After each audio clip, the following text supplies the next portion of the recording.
एक बार की बात है, एक राज्य में सिंड्रेला नाम की एक सुंदर और दयालु लड़की रहती थी।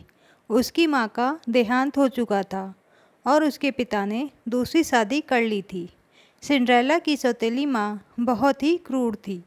उसकी 2 बेटियाँ भी थीं जो सिंड्रेला के साथ बुरा बर्ताव करती थी। उससे घर के सारे काम कराती थी। बेचारी सिंड्रेला के पास पहनने को अच्छे कपड़े भी नहीं थे। एक दिन राजा ने महल में एक भव्य नृत्य उत्सव का आयोजन किया, जिसमें राज्य की सभी युवतियां आमंत्रित थीं। सिंड्रेला भी उस उत्सव में जाना चाहती थी, लेकिन उसकी सौतेली माँ और बहनों ने उसका मजाक उड़ाया और उसका एक पुराना फटा हुआ फ्रॉक फेंक दिया। सिंड्रेला दुखी होकर रोने लगी। तभी उसकी एक परी ग्रैंडमदर प्रकट हुई। उसने अपनी जादुई छड़ी से सिंड्रेला को एक सुंदर राजकुमारी में बदल दिया। उसे चमकदार पोशाक, कांच की खूबसूरत चप्पलें और जाने के लिए एक स्वर्ण रथ दिया गया। पर परी ने सिंड्रेला को चेतावनी दी, बेटी, यह जादू सिर्फ आधी रात तक चलेगा। उसके बाद सब कुछ पहले जैसा ही हो जाएगा। नृत्य उत्सव में सबको सिंड्रेला की सुंदरता ने मोहित कर लिया। राजकुमार भी सिंड्रेला की ओर आकर्षित हुआ और अपनी सारी शाम उसके साथ ही नाचता रहा।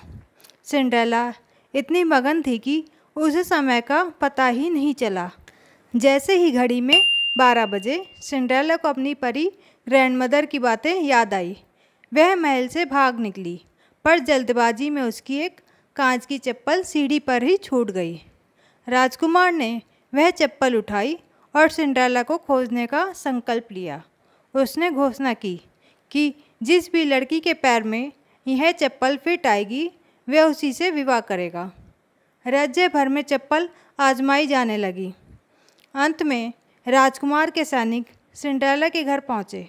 उसकी सौतेली बहनों ने चप्पल पहनने की बहुत कोशिश की, लेकिन उनके पैर बड़े थे।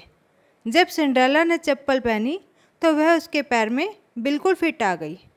राजकुमार ने सिंड्रेला को पहचान लिया और उससे विवाह कर लिया।